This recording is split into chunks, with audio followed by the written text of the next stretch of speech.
ये क्या स्थिति है कि कांग्रेस से ही ज्यादा लोग जा रहे हैं क्या? बाकी और जगह से तो आ नहीं रही है खबरें ज्यादा। तो उसका रीज़न ये है ना कि बीजेपी बहुत कॉन्फिडेंट है, असम में बहुत अच्छा करेगी। उनका ये मानना है कि भाई अगर सामने से हमारी बातचीत चल रही है, और ये अभी नहीं, आपने अगर आप हेमंत बिश्व शर्मा के पिछले 2 महीने के बयान सुने तो आपको उसमें ये रियलाइज़ होगा कि वो बोलते रहे हैं कि ये लोग तो सामने से हैं और बहुत सारे नेता हमारे टच में हैं। तो ये सीसी जो थी, जो बीजेपी की सीसी थी, जिसमें फाइनल सिलेक्शन होता है कि भाई कौन सी सीट पे कौन कैंडिडेट होगा, असम की सीसी थी, जिसकी वजह से हेमंत बिश्व शर्मा दिल्ली आए हुए थे। इसीलिए आपने देखा कि जो ज्वाइनिंग हुई है, पहले थोड़ा सा ऐसा लग रहा था कि शायद असम में ज्वाइनिंग होगी, वो ज्वाइनिंग दिल्ली में कराई गई क्योंकि वो दिल्ली में थे। और फिर मीटिंग एचएम के साथ जो फिक्स हुई थी, होम मिनिस्टर अमित शाह के साथ, जो पार्लियामेंट में होनी थी, वो ज्वाइनिंग के कुछ घंटे बाद थी।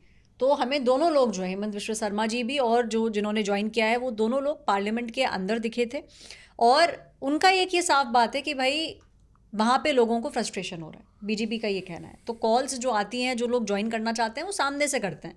और बीजेपी भी देखिए भांप रही है, भाई जितनी ज़्यादा मेजोरिटी होगी उतना बढ़िया है। तो उनका ये कहना है कि अगर सामने लोग फ्रस्ट्रेटेड है, हमारे पास आना चाहते हैं, तो हम मना क्यों करें? अगर वाइबल कैंडिडेट है, जीतने वाला कैंडिडेट है और बीजेपी को आगे मदद करेगा, ये रीज़न है कि जब बातचीत शुरू हुई तो हेमंत बिश्व शर्मा ने थोड़ा सा पुश किया पार्टी को कि भाई ये कैंडिडेट है जिनको हमें लेना चाहिए। जो मुझे समझ आता है मौसमी, जब बात हुई थी, जब प्रद्योत बाहर निकले थे, तो उन्होंने ये कहा कि फ्रस्ट्रेशन, ये एक वर्ड घर पे भी बोला था जब ज्वाइनिंग हो रही थी, और जब वो संसद के अंदर घूम रहे थे हेमंत बिश्व शर्मा के साथ, तो अब जब हम लोगों ने उनको थोड़ा सा रोका कैंटीन के बाहर, तो उन्होंने 2-3 बातें बोली। एक बात उन्होंने बोली कि फ्रस्ट्रेशन हो रहा था। दूसरा उन्होंने ये बोला कि भाई वो केसी वेणुगोपाल को रीच आउट कर रहे थे जनवरी से मार्च, 3 महीने लगातार वो रीच आउट करने की कोशिश कर रहे थे, उनको कोई जवाब नहीं मिला। उनका ये भी कहना था कि वो दिल्ली भी आए हैं, केसी वेणुगोपाल के घर भी आए हैं, और घर के बाहर से भी उन्होंने कॉल किया। तो जब उन्हें रिस्पॉन्स नहीं मिल रहा था तो फ्रस्ट्रेशन बढ़ता रहा, और वो रीज़न है कि he reached out to the Bharatiya Janata party. उन्होंने अपना वो भी दिखाया, स्क्रीनशॉट, व्हाट्सएप मैसेजेस उन्होंने दिखाए। हाँ। उसमें मैंने भी देखे कि उसमें कोई जवाब नहीं था केसी से। लेकिन उसके इधर पीछे की कहानी है कि बड़ा इंटरेस्टिंग है, जो ऐश्वर्या बाहर का बता रही है। अच्छा, वो सोशल मीडिया पे सारे लोग ये भी बोलते हैं ये लोग हमेशा मकर द्वार करते रहते हैं। हम लोग को घर याद भी रहते, तो मकर द्वार इस बारी बात नहीं करेंगे। तुम इंडोर स्टोरी बताओ, पार्लियामेंट के अंदर की कहानी बताते हैं। तो रवनीत बिट्टू सामने से आ रहे थे और प्रद्युत बरदोले इस तरफ से आ रहे थे। प्रद्युत बरदोले जो है वो अमित शाह से मिलके बीजेपी ज्वाइन करके सीधे हेमंत के बाद वो आए पार्लियामेंट, और अमित शाह से मिले तो बाहर निकल रहे थे। तो दोनों ने एक दूसरे को देखा, और ऐसे तो जब अलग खेमे में होते तो उस तरीके से मिलते। जैसे ही दोनों आमने सामने थे, बोले आए, और रवनीत बिट्टू ने प्रद्युत बरदोले साहब को गले लगा लिया, और प्रद्युत बरदोले साहब बोले now I will be also called a traitor.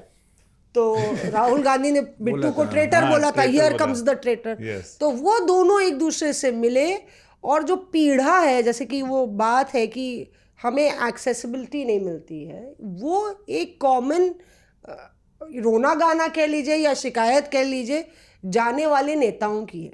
लेकिन उसके पीछे की कहानी ये भी है कि कांग्रेस के नेताओं का कहना है कि ये सारा खेल ईडी और सीबीआई का, कि जिसको अपना शीश महल बचाना है वो उस खेमे में पार कर रहा है। वरना ऐसी क्या मजबूरी है कि प्रद्युत बरदोले, जिनको लहारी घाट एक जगह है जहाँ से जो सिटिंग एमएलए थे, वो नहीं चाहते थे प्रद्युत साहब कि वो चुनाव लड़े। अब संजय जी जब वो नहीं चाहते थे चुनाव लड़े, मुझे एक नेता ने बोला तो आप क्या करेंगे? उनको लेके मैं प्रियंका गांधी के पास गया, वो भंवर जितेंद्र सिंह से मिले, वो केसी से नहीं मिले, वो व्हाट्सएप मैसेज उनने दिखाया, पर वो प्रियंका गांधी से मिले वो उन्होंने नहीं बताया।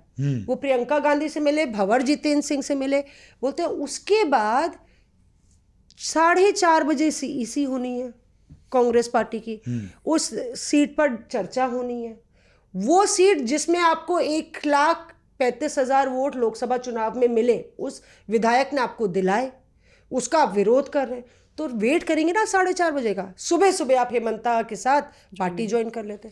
यानी कि आपको कांग्रेस की सीईसी का इंतजार नहीं था। तो इन दो डॉक्टरों की दवा पे भरोसा नहीं था, नुस्खा क्या नहीं, लिखेंगे? उनको इंतजार, वो कह रहे हैं कि इनको इंतजार था बीजेपी की सीईसी का, कि मैं डिस्पुर से चुनाव लड़ूं बीजेपी के टिकट पे।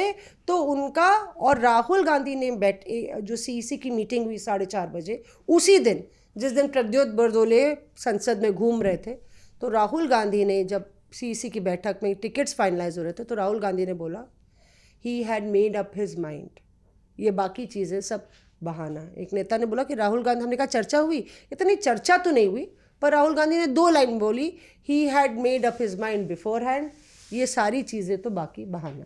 इसमें 2 बड़ी इंटरेस्टिंग कहानियां मुझे ध्यान आ रही हैं। एक कि जिस व्यक्ति का नाम सबसे ज़्यादा इस पूरे खेल में उछला है, इमरान मसूद, तो जिस दिन इनकी बीजेपी में ज्वाइनिंग हुई है प्रद्युत जी की, उसके एक दिन पहले पार्लियामेंट के अंदर 1-to-1 बहस हुई है इमरान मसूद और प्रद्युत बरदोले की। अच्छा। और उसमें उन्होंने, प्रद्युत बरदोले ने इमरान मसूद को कहा, this is not Saharanpur, this is Assam, we will decide what will happen. Tickets को लेके बाकी जो बहस थे, आइडियोलॉजिकल डिफरेंसेस जिसकी बात हो रही है, तो बाकायदा 1-to-1 हो गया। यानी कि जो विलन इस चैप्टर में बनने वाला था, उसको पहले से एहसास हो गया था कि अगले 24 घंटे में किस तरह से टीवी स्क्रीन पे बड़ा बड़ा चेहरा लगा के उनका चेहरा दिखाया जाएगा। ये तो मुझे बहुत रिलायबल सोर्स से बात बताई गई, नंबर 1। नंबर 2 कहानी, अब इसके आगे की कहानी सुनिए। आप जो सीईसी वाली बात कह रही हैं, प्रद्युत बरदोले ने अपना मन बना लिया था, ये सच्चाई है। कैसे? जब वहाँ पे असम कांग्रेस के वाइस प्रेसिडेंट जो तालुकदार हैं, जो उनके साथ ज्वाइन कर रहे थे, नवज्योति तालुकदार, वो पहुंचे तो उन्होंने इमरान मसूद पे बंदूक तान दी। उसके बाद वो ऊपर चले गए। ऊपर पहुंच गए तो मैंने फिर, अब रिपोर्टर हैं तो हम लोग ऊपर जाएंगे, अब चार लोगों को ढूंढेंगे क्या है। तो कहानी निकल के ये सामने आई कि पहले ही प्रद्युत बरदोले की टीम तैयार थी इस पूरे चैप्टर के होने के लिए। और यही नहीं, उन्होंने ये भी कहा कि हम तो वेट कर रहे थे, हमने टिकट जो लिस्ट आने वाली थी बीजेपी लिस्ट आने वाली थी, तो हमारा पहला था कि जो लिस्ट आने वाली है बीजेपी की, वो पहले डिले हो जाए। दिल्ली, इसलिए लिस्ट को डिले करवाया गया।